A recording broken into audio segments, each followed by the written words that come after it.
Hey guys, I'm Stacy. I've worked full-time for my RV for over 5 years, and I'm going to be sharing with you some tips and tricks on how I made it not only successful, but very enjoyable. Let's go.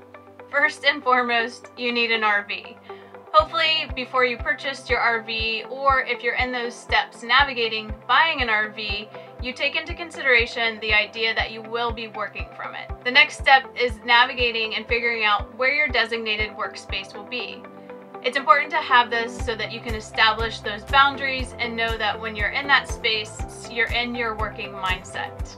Number 3, and probably the most important as far as you being able to keep your job, is having a stable and consistent Wi-Fi connection. You have a few options as far as Wi-Fi goes, or being able to stay connected to your work when you are traveling full-time. Those have obviously gotten much better over the last 5 years, and things that I currently or have used, first and foremost, I was just running a hotspot from my phone, so adding that from your cell carrier, having that added on. It does come with a data cap. Normally it's 22 gigabytes, but that is one option to just straight out the gate be able to go out and travel and tether from your phone.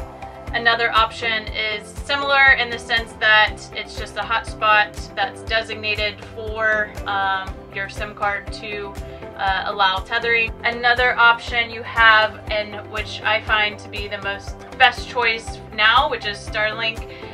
This device does run off of satellite towers, so again you have to at least be within range of those satellites, which there's a map you can look at.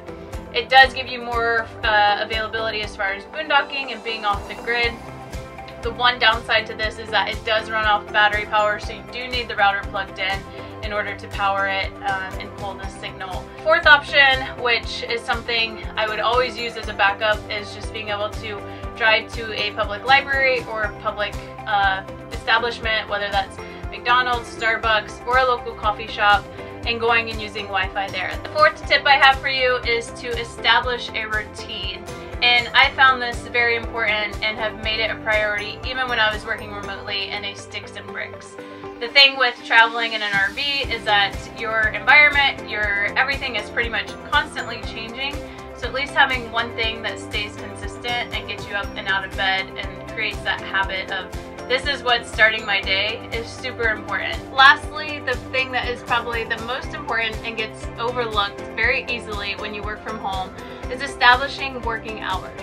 If your employer's not already giving you or providing hours for you to be working during, I highly encourage you to set them for yourself. This will help create a balance between your work and your life, and also set up expectations for the time during which you create as working hours. Therefore, if you have kids or are traveling with a partner, they know what to expect when those hours come about and how you want your environment to be.